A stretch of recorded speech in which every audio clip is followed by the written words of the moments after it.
Hi-lo YouTube. Hi-lo YouTube. Okay. Alright, here we go. Play this song, Kandyce.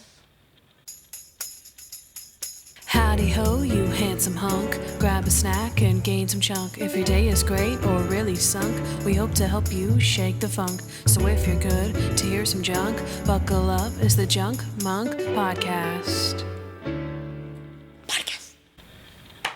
Hello and welcome to the Junk Monk Podcast. I'm your host Kandyce Sloan, who you know from Instagram at Hardens and Hard Hats. And I'm Noah, your co-host, you know from Right Now. If this is your first time listening, let us fill you in.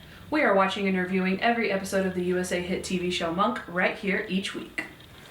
And we're going to do so while eating a little bit of junk. So me and Kandyce today have some Lone Star trash, which is like very specific, but it's pretty delicious. Am I right, Kandyce? Yeah, it is. And we'll get into that during junk time. Also, you must know I've seen every episode of Monk. I'm a huge fan, started watching in about 2007, and for the most part, watched it as it aired. I've seen season 1 and those we've done on the show, and a few scattered here and there in different seasons. So, if you're ready to start the show, Toby, take it away. Here's what happened. Okay, guys, this is exciting. You have new. zero clues how excited I am about this episode. Yeah. I have been working really hard, done a lot of extensive research. Noah's done a little bit. Toby has actually helped out. So that was really helpful of Toby. Thanks, Toby. Here's to looking at you, Toby. Okay, so basically what this episode... Wait, this is on YouTube for everyone. We already had a little shout out to YouTube before the intro, but this is on YouTube. We have cameras everywhere. This might be cut out, but we have cameras set up. If our cameras don't die, this will not be cut out. This won't be cut out. We'll be good. We'll be fine.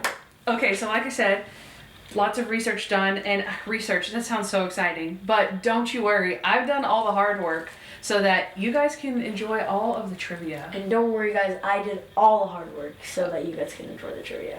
Okay. Because I did all the hard work. Okay. Everyone knows that kid. So anyhow, who would believe that you did? Oh my gosh. We're gonna have a few different segments.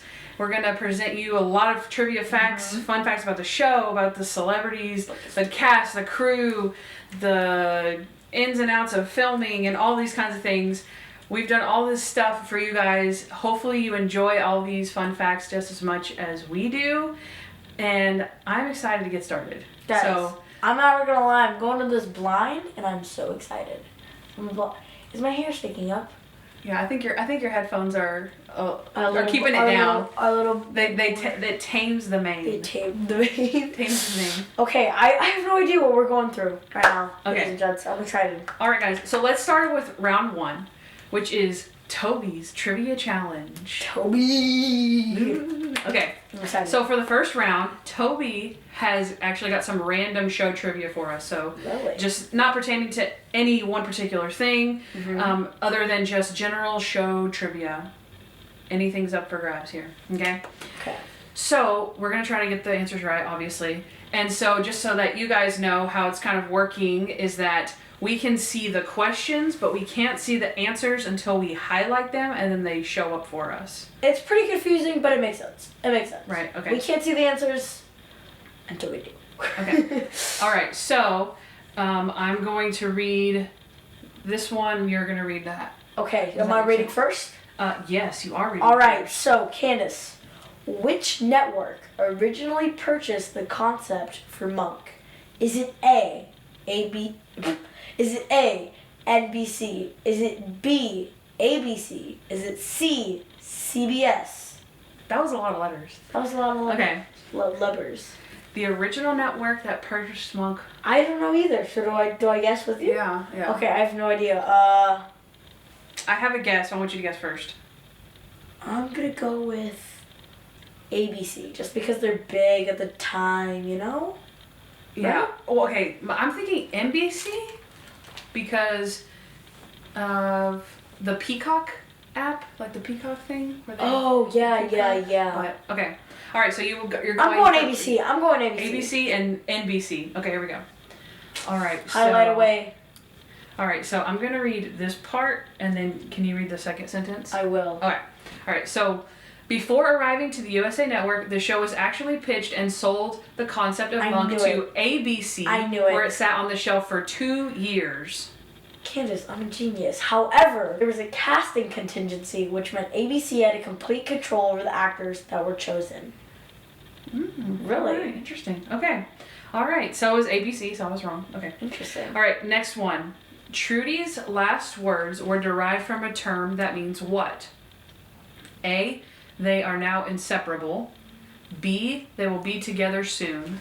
Or C, they have a forever kind of love. That's easy. I'm going B. I'm going to stick to my gut. Last one was ABC. Last B was ABC, and I got it right. So I think they will be together soon. Okay. Because isn't that something that Monk says? Yeah, do you remember what their last words were? I think it's we'll be together again. Like, but the actual words? No. Okay. So the last words we know are bread and butter. Oh, yeah. Yeah. But which means we'll be back together, though. Right. Right? Because he explained it like... It's either they are inseparable or what the heck is they have a forever kind of love. I don't think Toby, what the heck? I don't think it's that. Okay, so it's there's something going on with either A or B. It's A or B for sure. Because he explains it though whenever they're walking and they're holding hands and then they stop holding hands and then they come together again. Yeah. Right. So it's B, right? They will be together soon. Okay, let's see. The term bread and butter comes from a very old saying that stems from buttered bread. Once you spread the butter on bread, they are now inseparable. Frig. They'll always be together. Traditionally said when lovers holding hands have to physically separate for whatever reason, just because they're physically separated, they're really inseparable. We see this, of course, in episode 103, Meets Dale the Whale. Okay, we were wrong. But did I not explain it right? That's what he says. It says they come apart and then they go back together. This is dumb. It says whenever they come apart, they're only apart physically. Yeah. Am I that's... Yeah. So to be clear, the answer was they are now inseparable. Like bread and butter, you can't separate them. Yeah. So it makes logical sense for the saying. But on the show, it was a little iffy. Yeah, it was a little misleading. Honestly. Okay, next one is you. Which of these singers was not considered for Trudy's favorite artist before Willie Nelson ultimately got the role? Ringo Starr, James Taylor, or Meatloaf? I'm going to be honest, I only know Ringo Starr. Okay, do you know where Ringo Starr's from? The Beatles? Okay. James Taylor is a singer. I mean, I know they're all singers. I don't know how to explain them. Okay. Meatloaf is... There's no way they didn't consider Ringo Starr because of how famous he is. Okay, I do know that Meatloaf is actually on an episode of Monk later. Yeah, Meatloaf has got to be, like, random, you know? Like, who would just put... Toby wouldn't just put Meatloaf in there randomly, you know? So does that mean that it is Meatloaf? I think it's not James Taylor. I think I'm gonna go B. You're gonna go. Oh, okay, wait. Oh, because the question is saying which of these was not considered. Yeah. Oh, okay. I think it's James Taylor. Okay, I'll go. Because, right? I'm gonna go Meatloaf because he's on the show later. If that makes sense. Okay. I don't know. Okay, here we go. So, you want to read this first part? I'll read the second part. Okay. This idol role was originally written for Ringo Starr. I knew it. However, since the crime involved the victim being shot in an alley, the producers thought it'd be too reminiscent of John Lennon's assassination. They also considered Brian Wilson and James Taylor before deciding. Willie Nelson. So they also considered singers Brian Wilson and James Taylor before deciding to go with Willie Nelson. So they did consider Ringo Starr. They did consider James Taylor, but they did not consider Meatloaf. So Meatloaf was the correct answer. Sad. Okay. So, that's what I was thinking though, because Meatloaf is on the show later. That's true. So, he's on the show later. Which I don't know. I could have went completely in the wrong direction with that, but okay. All right. Next question. Which of these classic detectives was Monk not a creative mixture of? A. Columbo, B. Inspector Clouseau, or C. The Hardy Boys? Do you know those people? I know Columbo, the Hardy Boys. Inspector Clouseau is the Pink Panther. I'm gonna guess... So not a creative mixture of. not a creative mixture of... he's got to be Columbo because of how just amazing Columbo is, but... So you're saying he is part Columbo? I think he's part Columbo. Okay. I think he's part Hardy Boys. B has only done me well once, but I gotta stay true to it. So I'm going B, Inspector Colosso, right? Inspector because the Clouseau. Hardy Boys is classic. Columbo is classic. Inspector Clouseau. Exactly. He's just irrelevant. Okay. Go ahead. Reveal. Okay. Monk is a creative mixture between Columbo. Columbo, the Pink Panther, and Sherlock Holmes. Just like Sherlock Holmes, his name, Adrian Monk, was a simple, monosyllabic last name and unusual, colorful first name. Okay, so he was a creative mixture between Columbo, Inspector Clouseau, and not the Hardy Boys. So you were wrong. I thought I was right. Okay, yeah. So he. Okay, so I've been wrong. But I feel like you were on the right track though. Because the Pink Panther isn't... He's a classic detective, but it's probably because he's silly. Yeah. And so Monk is kind of silly like that. I think that's what it is. That's gotta be it. Okay. So he is a mixture of Columbo, the Pink Panther, and Sherlock Holmes. And then so the next fun fact just related to that, because I think Sherlock Holmes is easy. Because they talk about him being Sherlock all the time. So it was saying, just like Sherlock Holmes, the name Adrian Monk was a simple, monosyllabic last name and an unusual, colorful first name. It's like Sherlock Holmes, Adrian Monk. Interesting. All okay. Right. Which 1990s sitcom star was at the top of the list to play Adrian Monk before the network switched to the USA Network? Ooh, Michael Richards. Wait, answer choices? Oh. I'm sorry. I made my choice. You jumped the gun. Quick. Okay, so it is either A, Kelsey Grammer from Frasier, who plays Frasier. Michael Richards from Seinfeld, who plays Kramer. Ed O'Neill from Married with Children, who plays Al Bundy. Okay. Do you know who that is? No idea. He also plays the dad on Modern Family, the old guy who's married to Gloria. Jay, yeah. That's Ed O'Neill. What? Yeah. So either there's Frasier, no way it could be him. Ed O'Neill. Ed O'Neill's too old. Right? He looks old. I don't see him being Monk. He looks old in Modern Family. But I can't see anyone else being Monk, though. Yeah. I feel like Michael Richards is really weird. You know who Kramer is? No. He's real, like, spastic. So you're going to go with Kelsey Grammer? I don't know. I honestly can't picture any of these people. I honestly can't picture any of these people being Monk. Me neither. What are you going to go with? Kelsey Grammer, because he was a big-time actor. Or he still is big. And it was right when his show was ending. It was when his show was ending. So then, it'd be a natural for him. Okay. Okay, actor Michael Richards, who played Kramer in Seinfeld, was at the top of the list to play Monk while the show was still in the works at ABC. During the ABC shelf life, they had seen tons of actors who auditioned with some type of tic or Tourette's syndrome. None of this clicked with anyone. Okay, so that makes sense, I guess. Since he's, really, kind of wild and spastic, kind of, silly guy, that they would think of him. Tourette's. I can't imagine him, though, being serious, and I can't imagine the other two guys being funny. Even though they're both funny. You know what I mean? But, I can't imagine them being really quirky like that. So, I guess, they also have similar hair. They have really kinky, curly hair, too. So, all right. Michael Richards, I see. I don't get it. Which of these accolades did Monk not receive at the 2003 Emmys? A, Outstanding Directing for a Comedy Series. B, Outstanding Main Title Theme Music. Or C, Outstanding Lead Actor in a Comedy Series. So which one did they not? So directing, okay. main title theme, or lead actor? Here's the thing. We all know Tony Shalhoub got those Emmys, right? So C, out of there. Right. We all know Randy Newman got those Emmys. B, I'm crossing B out too. But was that the theme? Was 2003 Emmys? That was the first year, so that would have been the original theme song, I think. Ooh. I'm still gonna go A. Okay. Candace, I gotta go A. Okay. After season 1, Tony Shalhoub won a Best Actor Emmy. I knew it. Jeff Beal won for the original theme song. And writer Hy Conrad was nominated for an Edgar Award for Best Teleplay for Mr. Monk Takes a Vacation. The show never won for Best Directing, but was nominated in a later season. I knew it.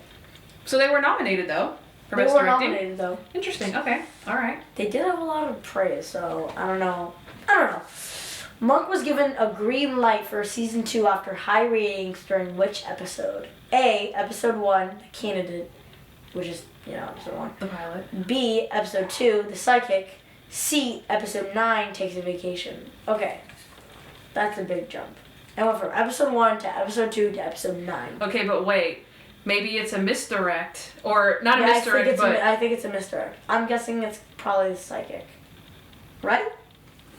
Because this episode was really good, and it's a hint for Takes a Vacation. Because it was nominated for an award. Yes.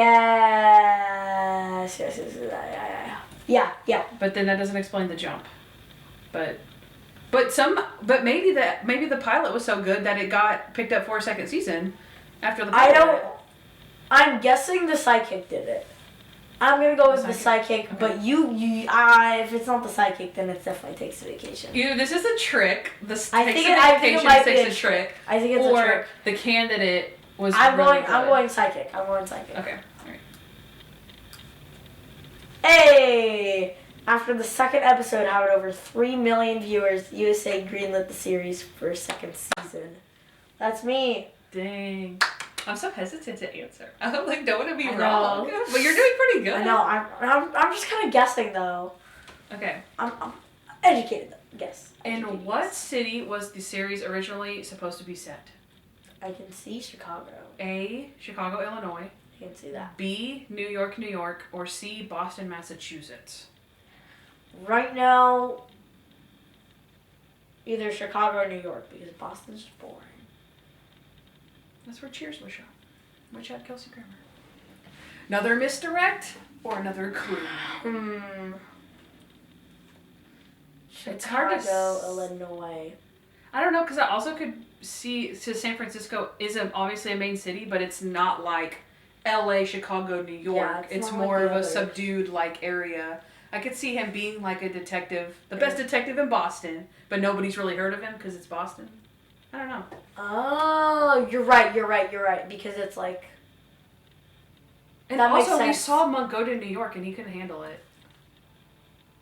So why would they want the show to be set in New York if he couldn't handle it? Maybe that's a nod to like, hey, we almost made it in New York, but that wouldn't really make sense.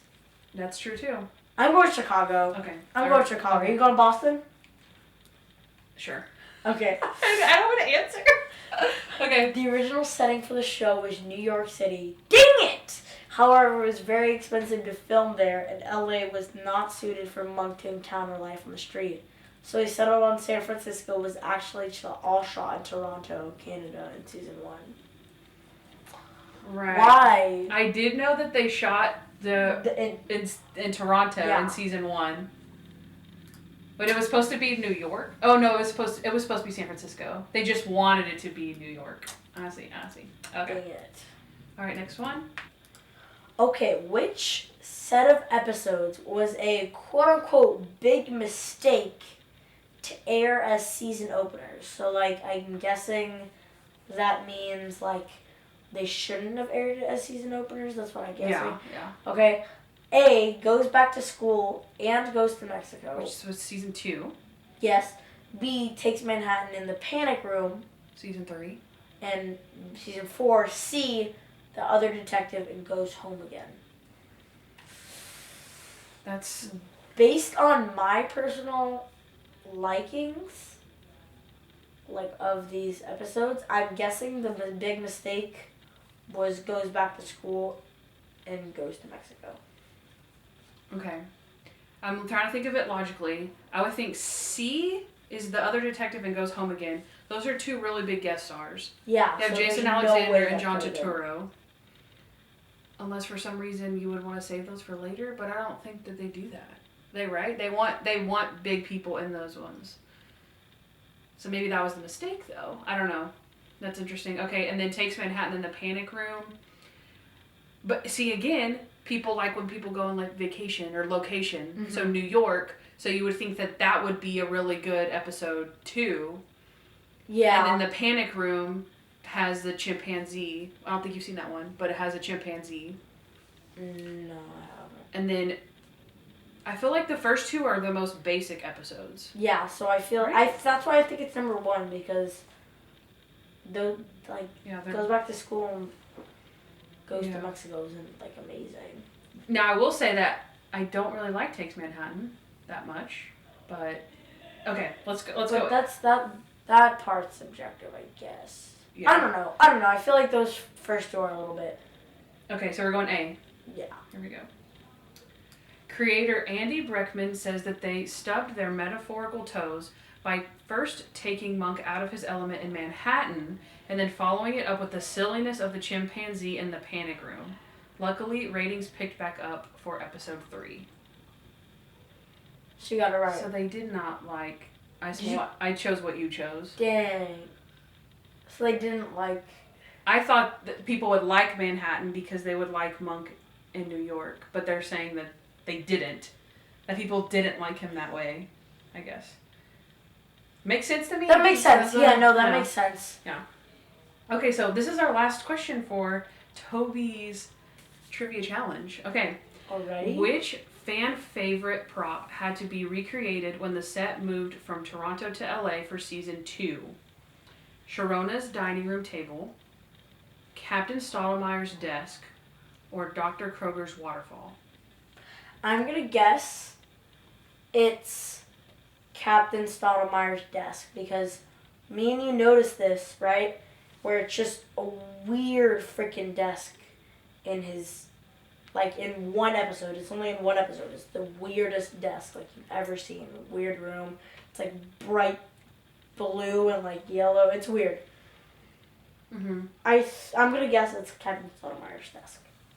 See, educated, okay, yes. And Educated, yes. Okay. Sharona's dining room table, I know they play games there. Yeah. So I can see people seeing that, like noticing that table. I've never noticed it. You know what I mean? But yeah. Stottlemeyer's desk, I can see people noticing any of these 3 items. But I don't really remember what the waterfall looks like. Do you? No. Okay, I'll go. Stottlemeyer's desk has changed a lot, though, right? Yeah. Okay. Let's just reveal it. I think it's Captain Stottlemeyer's. Okay. Actor Stanley Campbell would actually get compliments about his character's waterfall by fans out in public. This made the set designers rethink changing this feature in Dr. K's office. Never would have noticed that. Never. I know there's a rock garden, because we saw that in one of the episodes where he's like, this rock is in this thing. I honestly did not notice a waterfall, though. That's crazy. Yeah, that is crazy. All right, Toby. Good job, Toby. I liked it. That was fun. That was a lot of fun. That was a lot of fun. Thank you for letting us play. Okay, so next segment is... Celebrity Scoop. Okay. All right, so in this round, we're going to learn some fun facts about the cast, the characters of the show. So since there was a little bit more facts known about Tony Shalhoub, obviously, being the main star, I decided to do a little mini segment of Tony tidbits. Okay. About Tony Shalhoub? Mm-hmm. Interesting. Yeah. So you actually have your own. This is your segment. Okay. Nasty little cards. Okay. So kick us off. Do I have to do them in order? I mean, you don't have to, but I'll do them in order. Tidbit number 1. Tony originally was under contract waiting for another pilot to make it to the series, but wasn't allowed to film another pilot. He was allowed to make TV specials on made-for-TV movies. What is that? Okay. Okay. That's a lot to Okay. So basically, what happened is they wanted Tony Shalhoub to do the show, right? They wanted Tony Shalhoub to do Monk, but he was under contract with another pilot. So he had filmed another pilot. He was waiting for another pilot to take. So he was contractually, what? He was... Contractually? Thank you. Obligated to be with those people, not with the Monk gang. But in his contract, it didn't say anything about him being able to, what? Shoot a TV movie? Yeah, TV movie. Right? So what they did was they actually filmed the pilot, or they had, I think they said that they had written the pilot to stretch it out and made it like a 2-hour movie.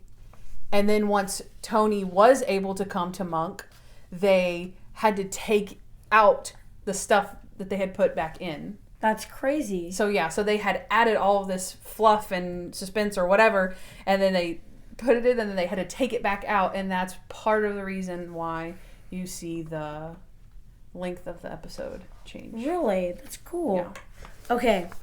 Tidbit number 2.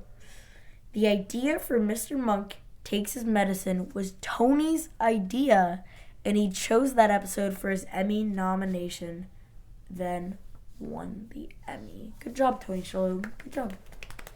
Yeah, it's just funny because that's not one of my favorite episodes, but I can see how people would love that. That's a good one. Oh, also, I should mention that some of these, like I think that one, that Tony tidbit actually came from Denise at Tony Shalhoub Daily.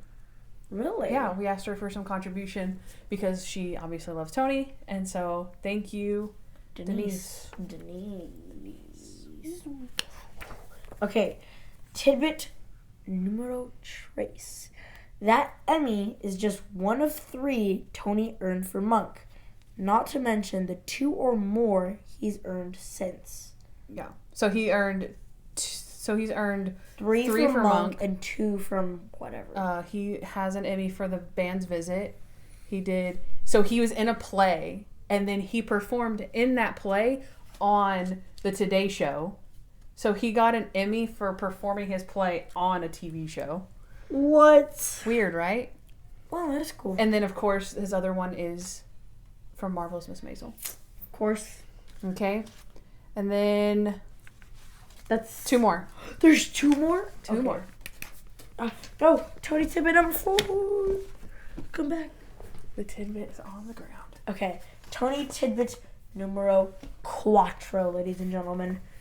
Tony was involved in a lot of casting guest stars on the show. Many had previously worked with him or were very good friends. One example is David Hunt from Little Monk. Hunt is married to Patricia Heaton from Everybody Loves Raymond and The Middle, and Tony was the best man at their wedding. So David Hunt was the guy, you remember Little Monk, right? Yes. You have Sherry Judd, her defaced painting. That was her husband. Who doesn't want to write his monthly pound of flesh for the check. That's him. So that was, I guess it's one of Tony's best friends who married Patricia Heaton, who we love from The Middle. And Everybody Loves Raymond, the mom. The mom from The Middle? Aw. So Tony was best man at her wedding. That's cute. That's so cute. I love that. I love that fact. This is the last and final Tony tidbit. At the beginning of filming, the crew had to deal with a very unique monkish problem. The small wireless mics Tony had to wear during filming were constantly rubbing against his clothes due to Monk's twitching. They made tiny furniture feet to ensure his clothes wouldn't rub against the sound equipment. That's what an interesting... That is a Tony tidbit, if I do say. You're like constantly like twitching. Yeah. And it's like, oh, well, that's part of your shtick, so you can't stop doing it. But they have to come up with a solution to how to fix it. Food's ready? That scared me so bad. I was like, okay. Okay. All right, so we're going to take a break, and we'll come back and finish our celebrity scoop.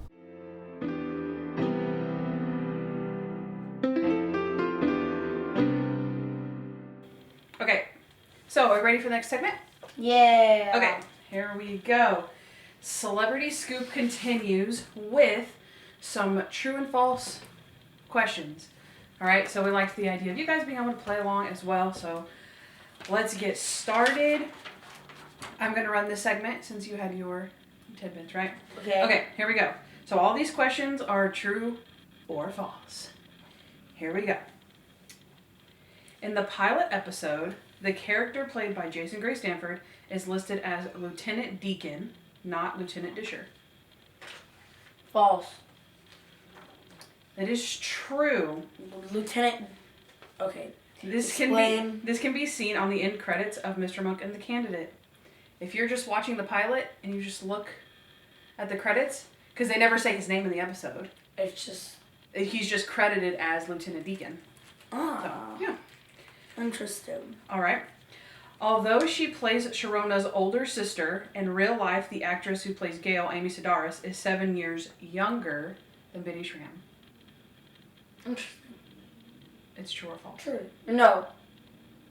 So this question is saying Amy Sedaris is 7 years younger than Biddy Schramm, even though she plays Sharona's older sister. Okay, so that's actually false.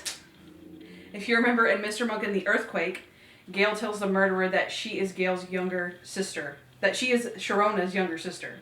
Okay. So Amy Sedaris is actually 7 years older than Biddy Schramm.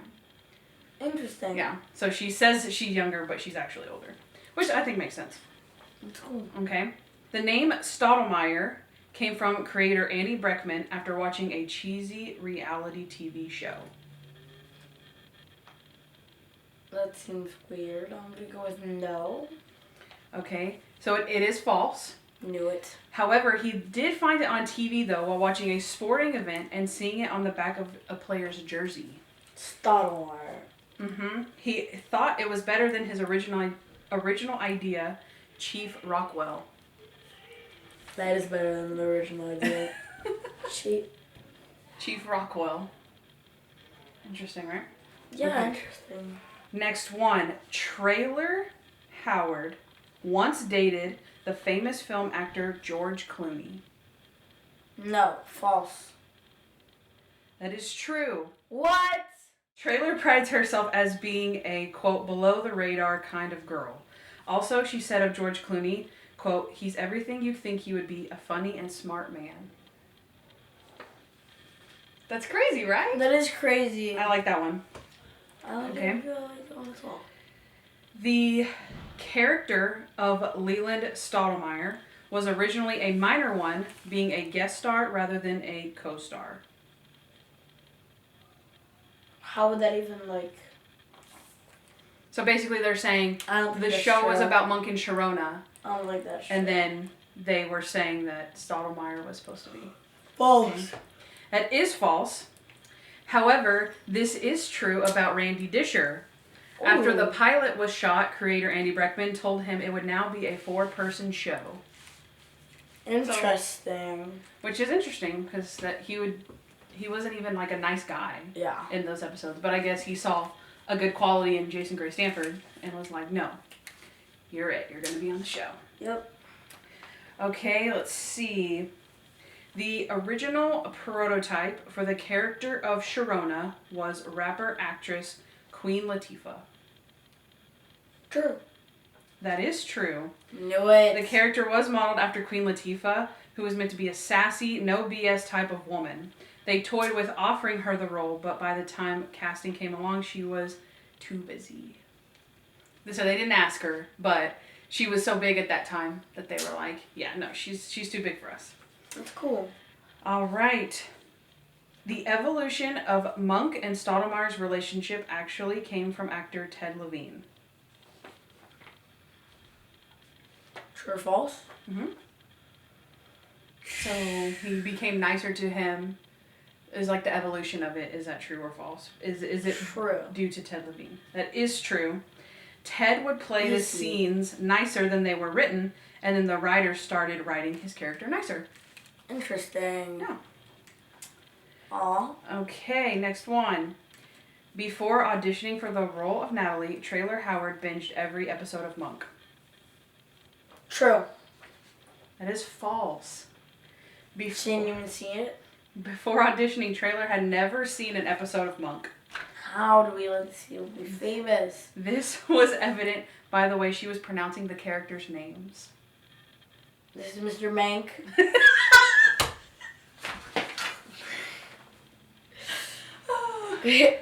I'm thinking that wouldn't that have to be Stoudemire?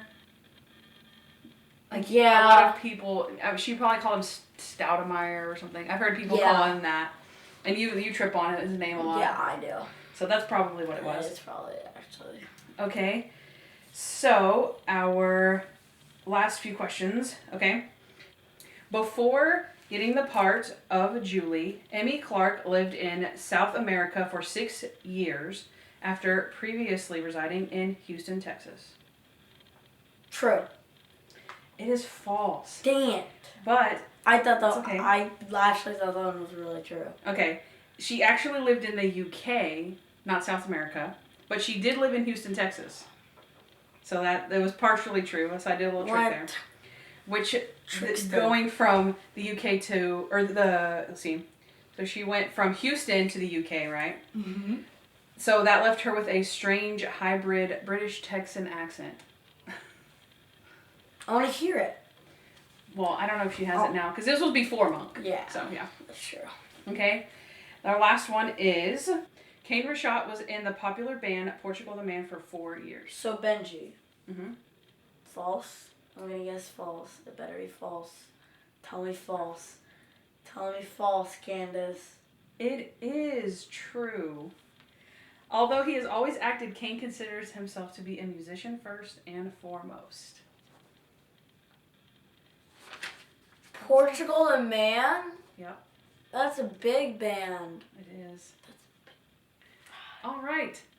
That was the end of Celebrity Scoop. So now it's junk time. All right.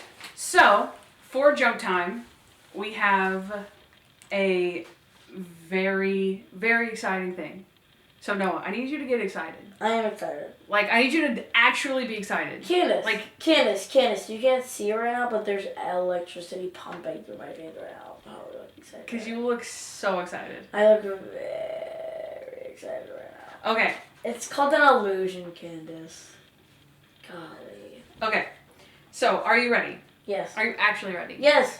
I feel like you're not actually ready. I'm actually ready. Just hit me with it. Okay. This is a bonus question.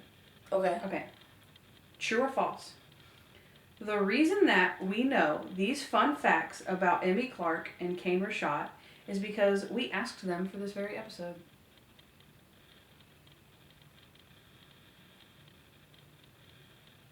Wait, you mean like we got the... Like, we asked them. Like, you, like, hopped on Instagram and were like, hey, Kane Ritchotte. Is it true or false? I mean, it sounds false.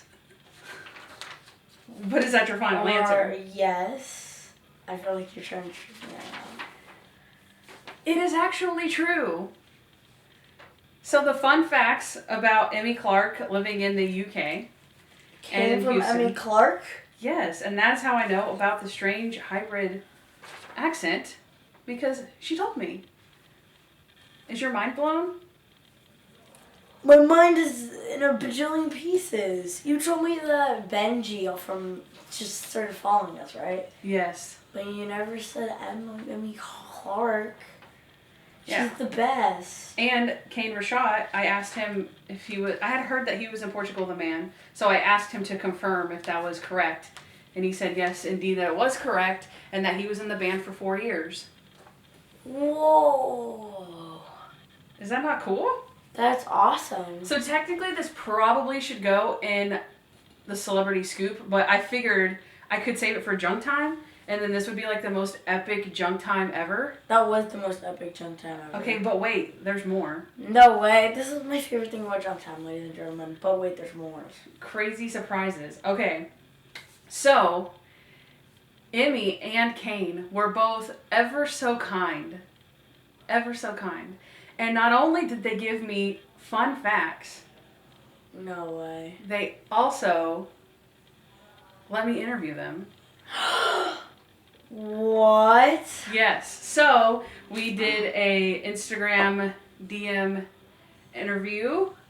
So I figured that we would kind of like interview each other, like with the questions and answers. Okay. And kind of presented that way, right? Yes. So let's take a little break and let's get set up for it so that way we can do them justice. Okay. Right? Okay. So we're going to take a little break and we will be right back.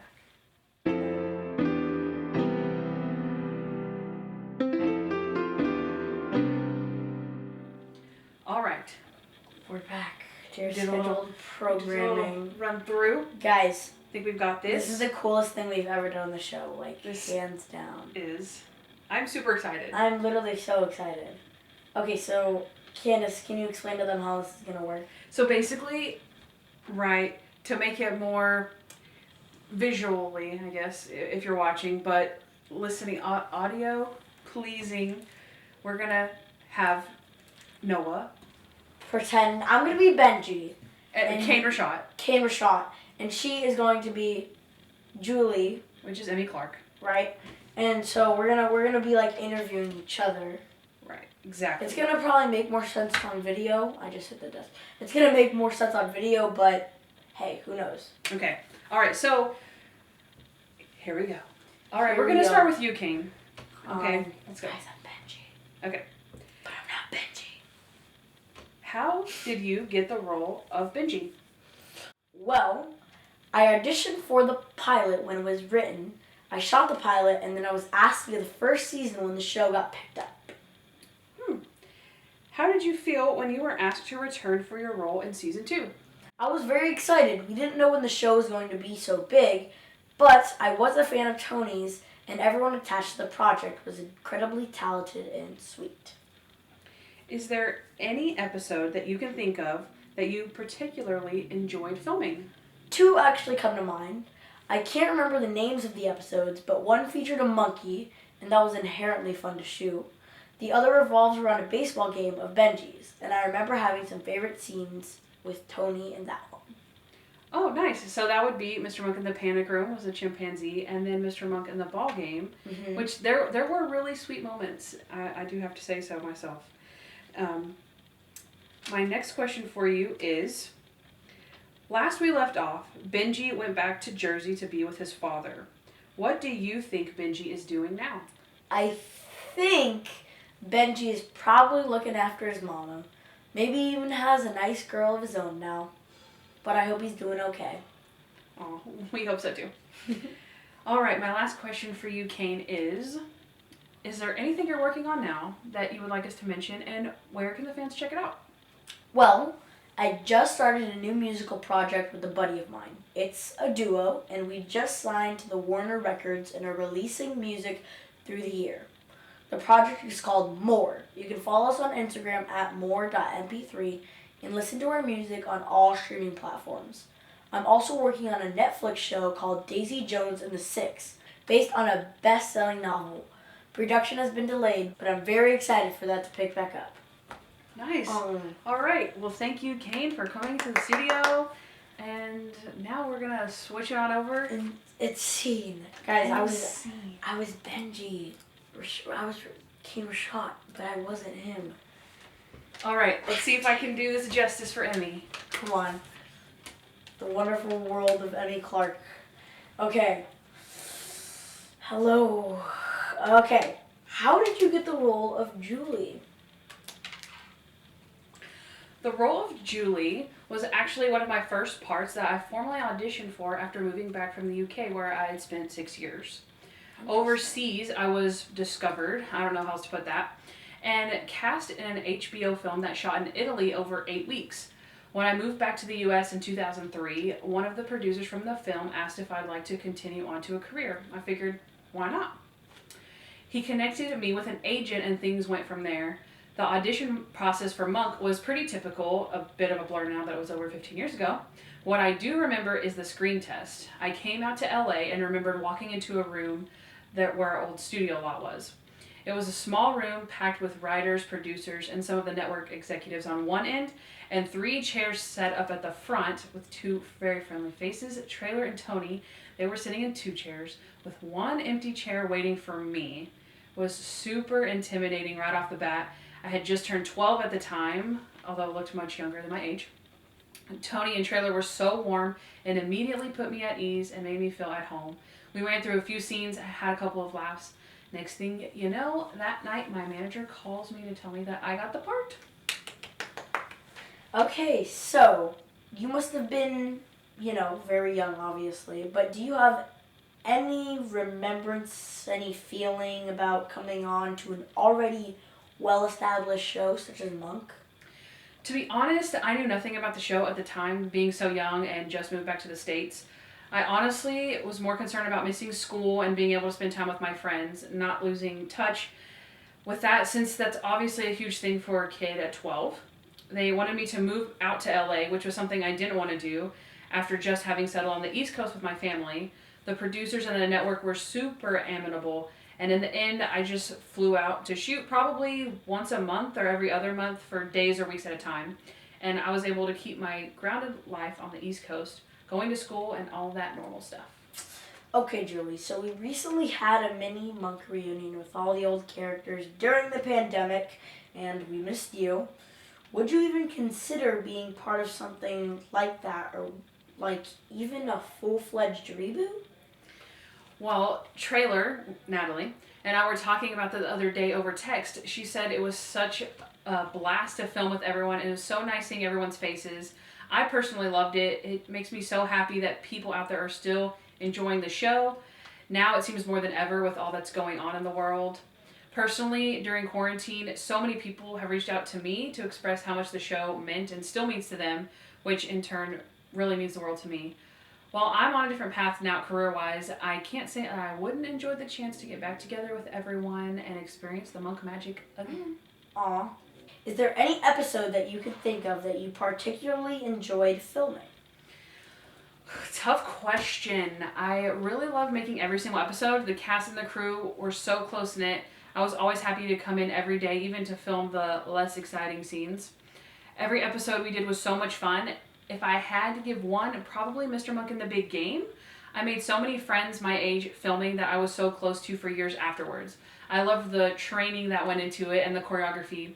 Something you don't really realize when watching a scene that involves sports on TV or in a movie, but it's really like learning the steps to a dance.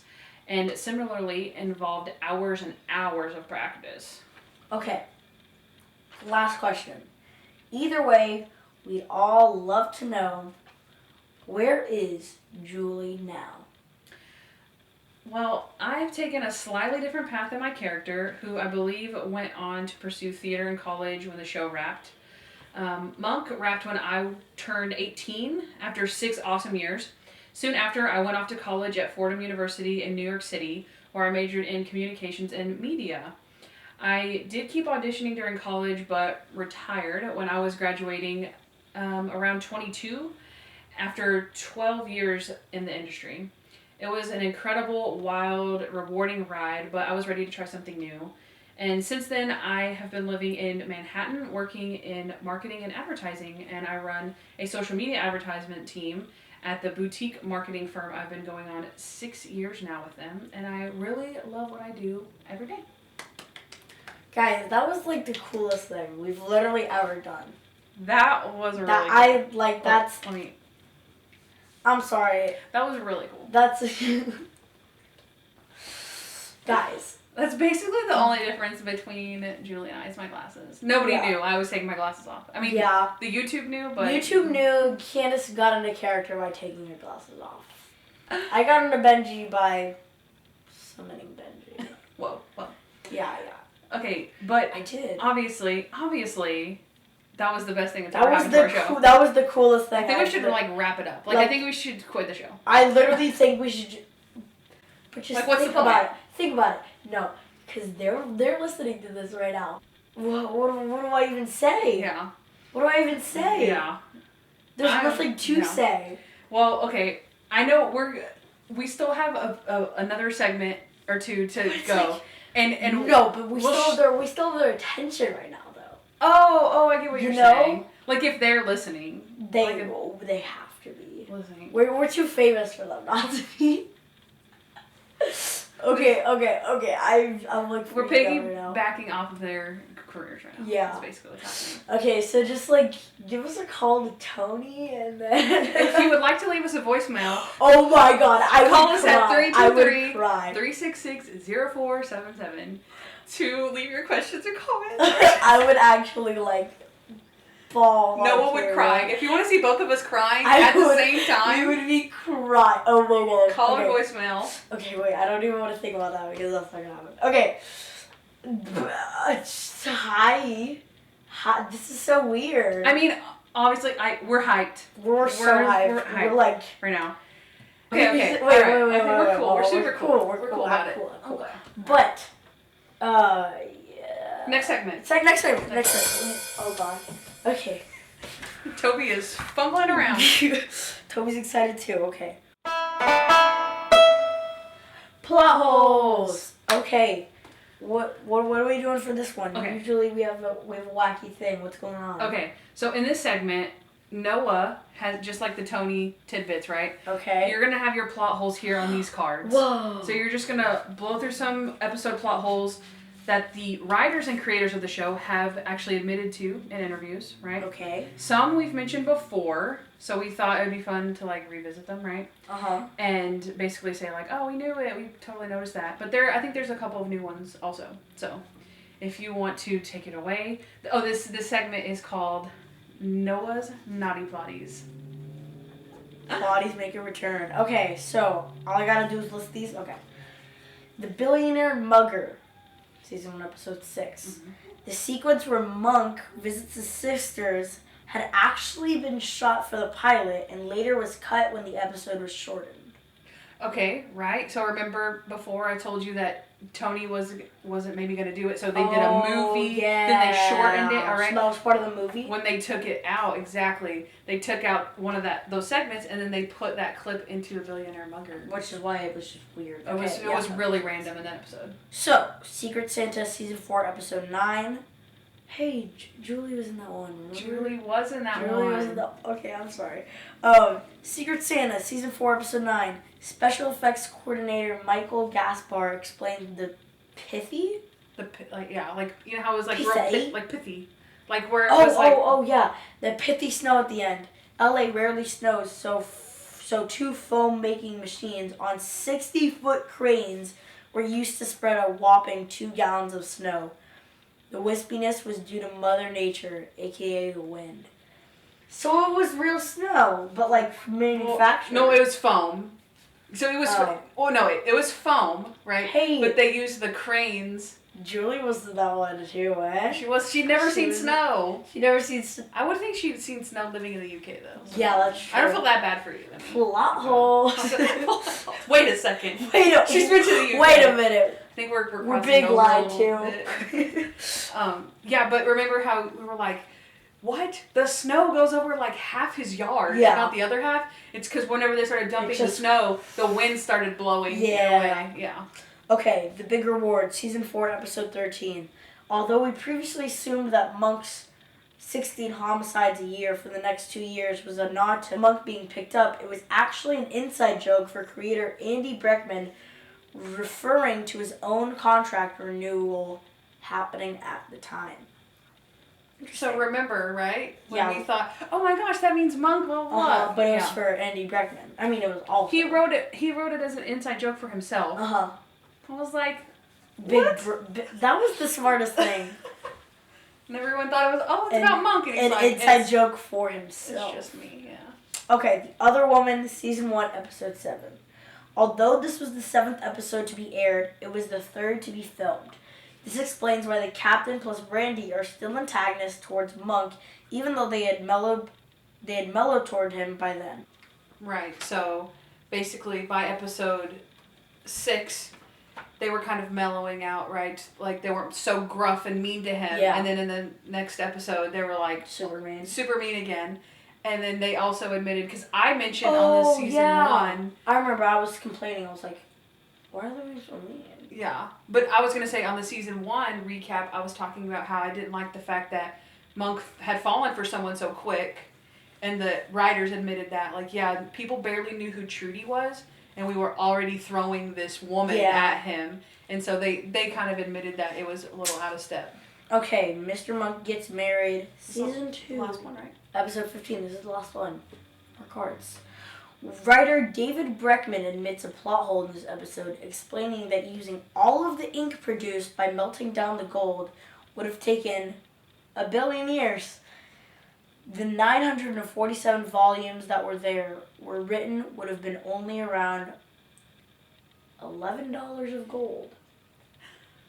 Well, we definitely didn't catch that one. So you get what that's saying, right? Yeah. So all of those were, they're like, this guy had millions of dollars worth of gold. If you melted down $1 million worth of gold, it would be like this, similar volume.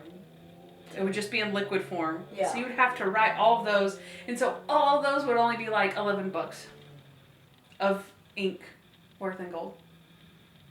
That's a pretty good plot hole. That is a pretty good plot hole. I like that one. All right. It's time for our... I'm about to cry right now. Segment. I don't know why. How crazy was Monk this episode? Plus crazy moments. Oh wait, that's not what we're gonna doing. Okay, we're gonna go with it. Wow, we're in this. It's actually fact draft. We're drafting facts. Your facts. Our facts. Everyone's facts. Okay, so. Oh, we totally didn't even prepare for this. We didn't. Okay. So basically, what we're gonna do is we have randomized cards based for me and Kandyce, right? We don't know what they are, and we're gonna go head to head on who has the best facts. Mhm. It sounds a lot cooler once you think about it, but we're going head to head, and we're okay, I have this cool fact, you have this cool fact. Okay, mine's cooler. Boom, you suck, and then the loser has to die. Okay. That's a little bit. Okay, so I just got resurged in energy. Good. Through the power of Exciting. Benjy and Julie. That is the coolest. I'm sorry. I know that you're passing out cards and I'm not supposed to be talking right now because this was just going to be cut out, but that was the coolest thing that's literally ever happened to me ever. Aww. That's awesome. That's just a fact. I'm sorry. I'm geeking out. I didn't think I would geek out this hard. I didn't even. Well, I set it up. So the best things is that, that's why Junk Time's my favorite, because you don't tell me anything unless it's Junk Time. That's so true. Save for the mic. I'm sorry. Let's go. Are we still talking about Emmy and... Yeah, I'm still talking okay. about Emmy. Okay. All right. So here we go. Round 1 of the fact draft. Ready? You want to go first or me first? Yeah, I'll go first. Okay, so Takes a Vacation, Season 1, Episode 9. When the writers began to feel that Rita Bronwyn's character was pushing Sharon out completely, they decided to use Bitty Schramm's semi-pro level tennis skills as a side story of the episode. Yeah, we saw her pop. You saw that one, right? Yeah. Let's go. Okay, Mr. Monk of the Airplane, Season 1, Episode 12. The Season 1 finale was a risk in that the network requested for less than half of the scenes to occur on the plane, but the writers ignored that. In fact, the Pete and repeat joke went on for 2 pages of script, so they were all in. So they were going to put Pete and repeat fell off a boat for 2 pages? Just I don't know. I love it though. Yeah. It's so good. Okay, Goes to the Dentist. Wait, who wins? Oh, I don't... I think I win because I'm better. Okay. All right, so then... Remember, the loser dies if you remember that. Okay, so I'll let you on that. But you have to be objective. I like that one better than the I know. Okay, here we go. I know. Because mine's better. Oh gosh, I'm scared. Ready? Okay. Goes to the Dentist, Season 4, Episode 15. After learning their own trivia fun fact that people who work with classified material are prohibited from being put under anesthesia, the writers dreamed of this episode with the criminals being the ones who spilled beans. I like that one. Mine is The TV Star, Season 2, Episode 12. Okay. The superfan Marcy Maven Yes. was named after a man who used to post on Monk message boards using the name Monster Monk Maven. And we know the boards were blowing up then because of the theme change. So they used one of That their one. fans. That one's actually good. That one's actually good. Okay, I'll give you that. 1 to 1. Okay, wait. So how are we gonna keep these? Like who wins? No, we'll just think about it. Oh gosh. 1 to 1. 1 to 1. Okay. I'm terrible at that. The Kid, season 3, episode 16. The director took a risk by using such young boys who didn't even know they were acting, but for the most part they were pros. However, some ad-libs can be seen with the wagging of the hot dog in the restaurant and spontaneous reaching up at the boom mic. They're just reaching up. That's really cute. Okay, Mr. Monk takes his medicine.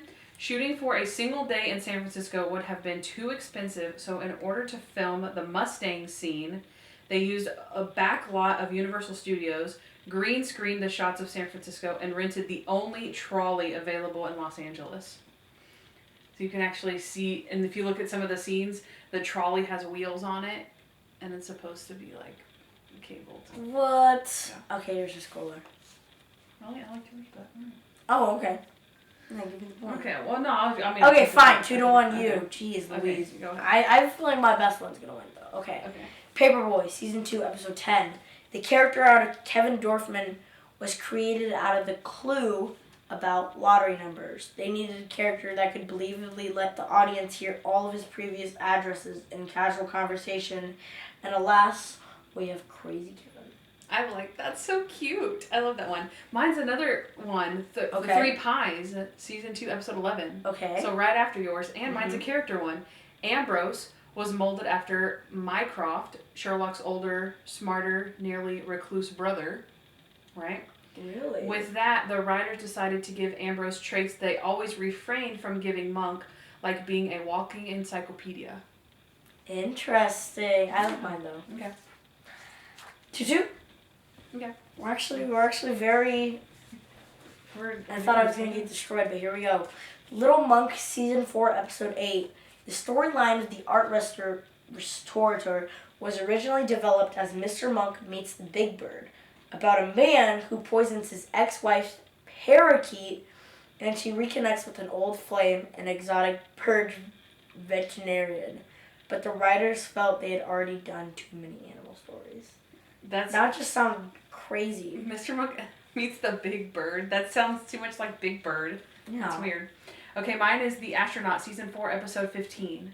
In order to create an accurate depiction of the military content, the writers contacted Edwards Air Force Base and then secured permission to film there with the use of the FA-22 Raptor aircraft. With all of this, the script ultimately made its way to the Pentagon for approval. Wow. That's crazy. I don't know. This kind of seems kind of like very crazy. Look. But the Pentagon? Okay. That's pretty cool. About a man who poisons his ex-wife's parakeet. But how does she reconnects with an old flame, an exotic bird veterinarian? Because that's the same. Remember what happens, right? He defaces the painting. Yeah. And then he goes and meets the art restorator, so it's the same thing. But it's like a bird veterinarian and a parakeet, and yours is better, but still. Okay, let's go. 3 to 2, you. Okay. The Game Show, season 3, episode 8. With Sharona out in this episode, the writers considered bringing back numerous characters to be Monk's sidekick, including sassy nurse Varla, of course, the girl who cried wolf, or from the girl who cried wolf, but ultimately decided it would be fun to see Kevin Dorfman back after losing all of his winnings. Honestly, I would have loved to see Varla. Yeah, that's actually true. Varla's amazing. Yeah, that's true. Mine is from Goes to Jail. This one is honestly kind of creepy. Uh-oh. Season 2, episode 16. Originally, the death row inmate was going to be electrocuted. Remember, he was originally going to be electrocuted as opposed to lethal injection. And it was going to turn out that his parents had tattooed a Swiss bank account number on his head. And in this version, he would be killed before his head could be shaved. Because they shave your head before you get electrocuted. And so he was going to have a Swiss bank account number on his head. And they were going to kill him so that when his head was shaved, that they couldn't find the Swiss bank account number. That's creepy. I have literally no idea what that episode is. Stays in bed. Really? No. Mr. Monk goes to jail. Remember we watched that one? It's the where he ends up being his roommate is the spider guy. Oh. But the reason that they dude. Yeah. So I'll remind everybody though. So the reason that the guy was killed, the whole murder of it, was the guy was poisoned in his food, and they were like, why would they poison this guy when he's about to die of lethal injection? And they were saying, well, if he had got lethally injected, he would be able to donate his organs to someone who someone wanted dead. And so they poisoned him to liquefy his organs so that they wouldn't be used. So that one was kind of creepy too. But originally it was gonna be their Swiss bank account numbers. Yeah, before he was electrocuted. Yeah. That's cooler. I will admit. So, but it was kind of creepy. So. But Varla. I'll give it to The Varla. return of Varla. I'm gonna give it to Varla. 3-3. Okay. Stays in bed, season 4, episode 3. Tony Shalhoub had a blast attacking his co-stars in a mountain of recycling paper, and to create the effect of shredded snowmen, they sprayed his clothes all over with adhesive so the paper would stick. That's a cute one. He had fun just freaking hitting Natalie. Yeah. Okay, mine goes to a wedding, season 4, episode 7. Natalie's parents are named Peggy and Bobby, and so are Traylor Howard's. This led to a real-life rumor that Traylor's parents were secretly loaded as well. Are they? No, they're not. Those are loaded names, I'm just saying. Also, Traylor said that when her dad heard that they were going to use their names, he was like, wait, we're going to be jerks? I don't want to be a jerk. And she's like, Dad, it's not real. So I was like, that's so cute. So, they aren't too much of jerks, though. The dad wasn't. The dad Maybe wasn't. that's why. The mom was. The mom was like, I don't care. Okay, who has that one? Okay, go. I like mine. Yours is good, but Tony Shalhoub had a blast attacking his co-stars. But there was you can't tell me you don't love that. But there's a rumor about them the writers wrote it, and then there was a rumor that it was true. They believe their own script, basically. That's what happened. Oh my gosh. Okay. Goes Home Again, season 4, episode 2. This episode was originally referred to as Mr. Monk and Halloween. The story was about a villain who was following Monk and Sharona, who had purchased a box of Munch and Crunch. The idea was shelved due to Monk never airing during Halloween. Yep. We would have never gotten Monk Goes Home Again. Right. Isn't that so sad? So what happened actually is that episode still, I don't believe, aired during Halloween. But what had happened was they wanted John Turturro to come back as Ambrose, and they also separately had this idea of a Halloween episode. And they thought, wait, this is how we could do an Ambrose story because he never leaves his house. Yeah. So although it never actually aired during Halloween, they decided it would just be an out-of-season show and made it work because of him. Yeah. Mine goes to a Carnival, season 1, episode 4. Okay. Originally, the plot was designed for an impossible murder on a ski lift.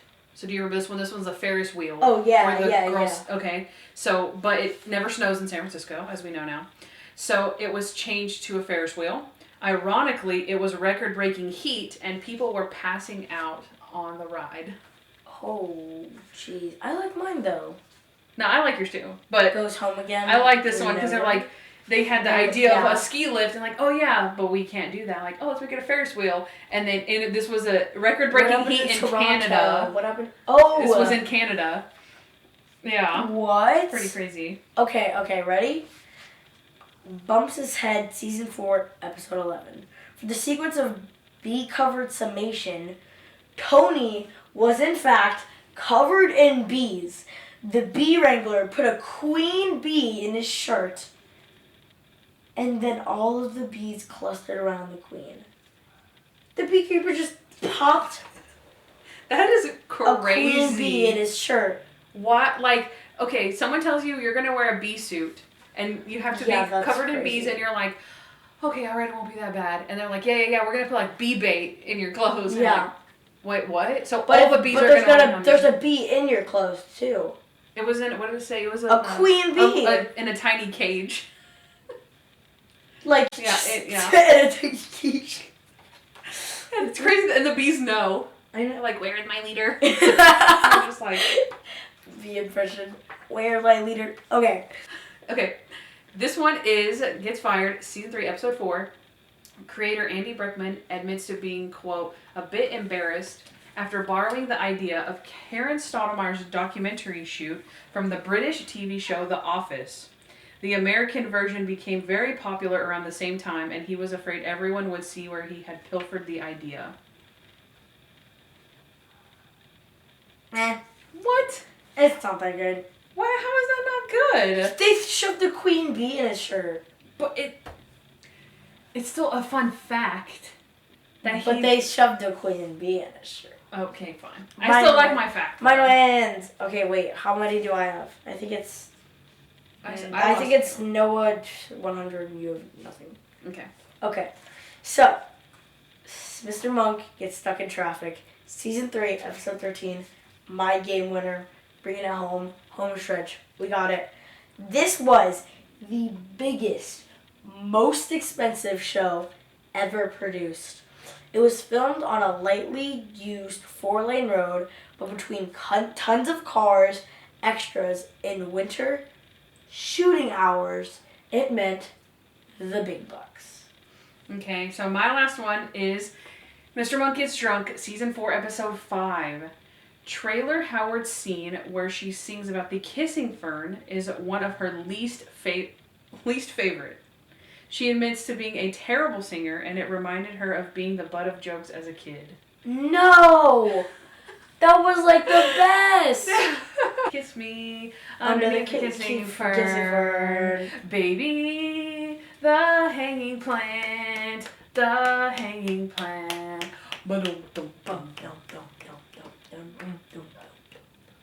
I think that's it.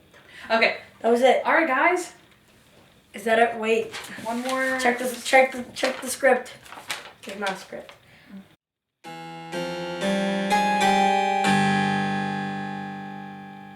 All right, guys. Oh, that's the end of our show. Hello, everyone. That was the coolest episode ever done. That definitely is cool. Like, I hope you guys still watch because, like, this is like the bar.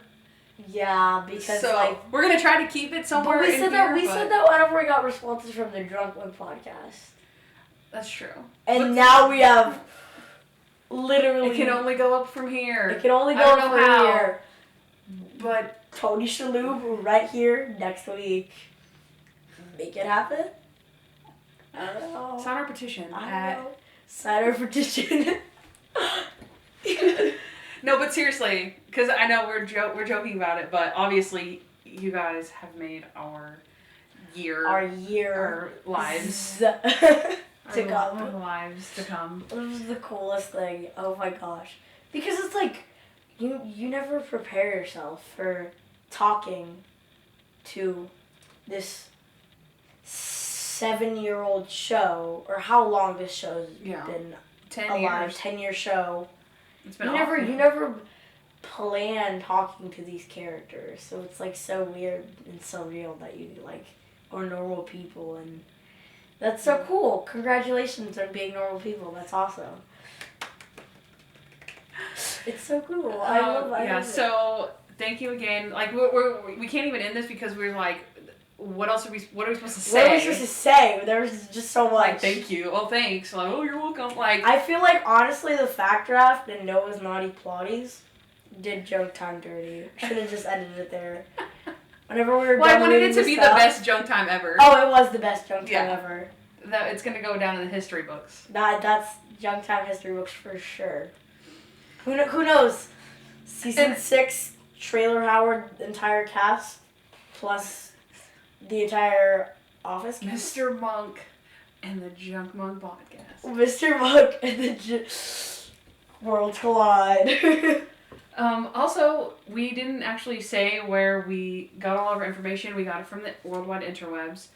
But a lot of the information came from this really awesome book that I found online, which is a Monk episode guide, and it was written by Terry J. Erdman and Paula M. Block, and they basically, this is like 100 pages or so of just straight up fun facts and interviews. It's an episode guide, so you're kind of like, oh, well, I've already seen the episodes. Why do I need to see the episodes? But it's sick. But all those facts came from, they literally interviewed the creators, the writers, the actors for every single episode, and it's a really good book. You'd think it'd be like a quick cash grab. I thought it was going to be like pictures. Yeah. And you're like, oh, okay. And like, I was able to make a whole episode out of all the stuff. This entire episode, it actually has Julie and Benjy's phone numbers in the book. Okay. So buy the book because that's how we got a hold of them. That's how.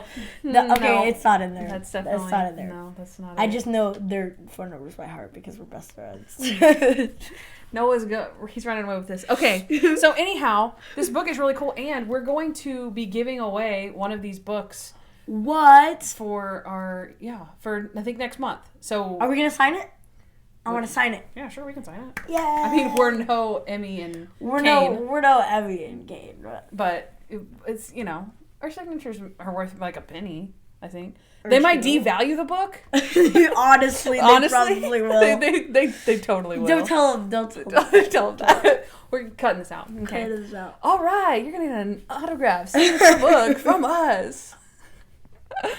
Oh, that's it. Okay, that's it. All right, and also let us know who you thought won the fact draft, and if not, and you just think, oh, the facts are cool, you can tell us that too. I won the fact draft because remember when I said it's 100-0?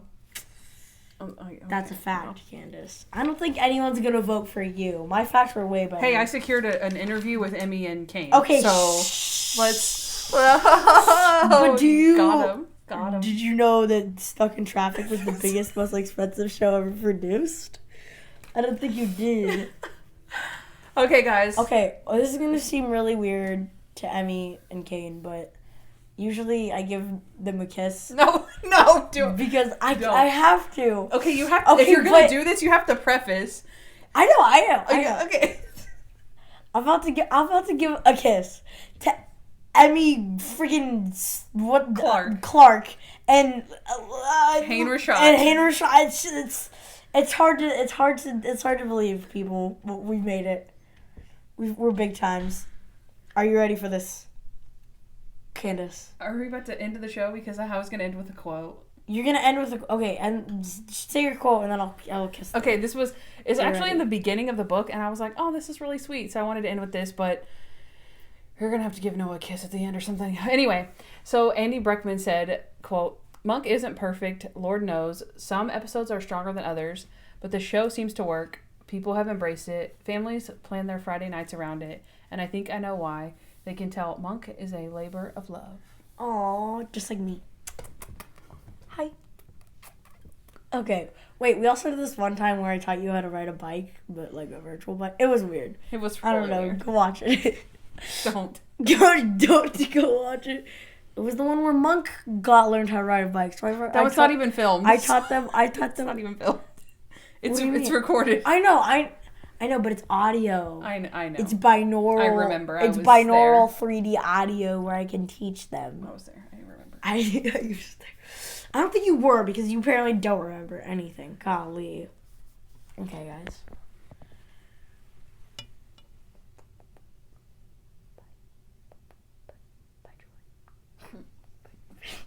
I don't know what to say. Bye. Hey guys, thanks for listening to the Junk Monk Podcast. We'd love to hear from you, so please give us a 5-star review wherever you listen to podcasts. Also, follow us at Junk Monk Podcast on Instagram, Facebook, Twitter, and YouTube. If you want to know more about Kandyce, she's at Hardens and Hardhats on Instagram. And if you want to know more about me, Noah L., subscribe to my vlog, Noah Hernandez, on YouTube. Also, you can leave us a voicemail at 323-366-0477 with your questions, comments, or just to show us some love. Don't forget to catch up on Monk with Amazon Prime Video, and of course, subscribe to our show. You'll thank me later.